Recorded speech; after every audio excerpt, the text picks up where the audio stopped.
Pemirsa, Ketut Swastika dilantik menjadi Ketua DPRD Kabupaten Bangli dan Niwayan Srianing sebagai pengganti antar waktu anggota DPRD Bangli masa bakti 2019-2024.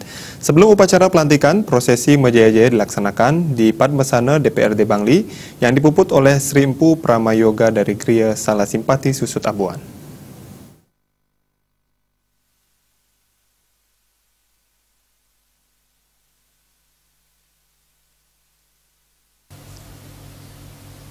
Upacara pelantikan dipimpin Wakil Ketua DPRD Bangli Nyoman Budiade dan dinyatakan quorum, yakni memenuhi syarat karena dari 30 orang anggota DPRD Bangli, 26 orang telah hadir sesuai surat keputusan Gubernur Bali nomor 467 tahun 2020 tentang pelantikan Ketua DPRD dan anggota DPRD Bangli Bangsa Bakti 2019-2024.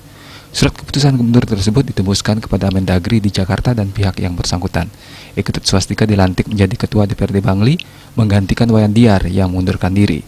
Upacara pengambilan sumpah dilakukan oleh Ketua Pengadilan Negeri Bangli, Igede Putu Saptawan, dan disaksikan Rohaniawan Hindu, Bupati Bangli Made Gianyar dan Wakil Bupati Bangli Sang Nyoman Sedan Arte.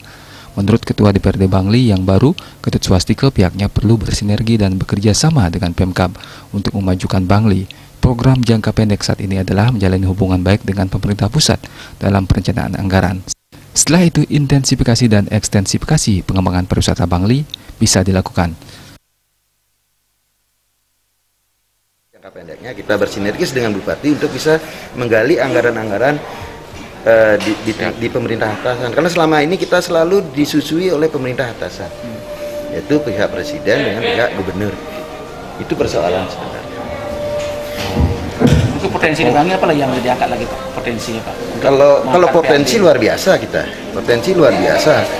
Ada pariwisata, ada juga kalau potensi pendapatan ya pariwisata, dan juga yang paling penting kan pergerakan ekonomi. Ini harus ada di Bangli. Pengelolaan pariwisata, tetapi Mubasir kita berprogram ketika masih seperti ini. Kita tidak berusaha membuat fondasi ini dengan kita bersinergis dengan pemerintah pusat maupun provinsi. Apapun dibilang programnya, kita fondasi ini harus kita takat jangka pendek, jangka menengah baru kita nanti melakukan intensifikasi dan ekstensifikasi tentang pendapatan dan potensi. Tapi fondasinya sudah harus kita ketergantungan dengan pemerintah pusat dan provinsi. Sebelumnya, Ketua DPRD Bangli dijabat Wayan Diar dari daerah pemilihan Kintamani Barat. Wayan Diar mundur sebagai anggota DPRD Bangli dan jabatan Ketua DPRD Bangli untuk maju di Pilkada Bangli 2020. Kemudian penggantinya sebagai anggota DPRD Bangli adalah Niwayan Srianing. Sedangkan untuk posisi Ketua DPRD telah ditetapkan Ketut Swastika dari Dapil Tembuku. Ketut Swastika adalah bendahara DPC PDIP Bangli. Politisi asal Desa Peninjauan, Kecamatan Tembuku, naik menggantikan Wayan Diar yang mengundurkan diri dari keanggotaan Dewan karena maju tarung sebagai calon wakil Bupati Bangli di Pilkada mendatang. Ia dilantik sebagai Ketua DPRD Bangli sisa masa jabatan 2019-2024, sedangkan Niwayan Srianing kini menjabat anggota DPRD Bangli masa bakti 2019-2024. Agus Sudiatmika, Bali TV.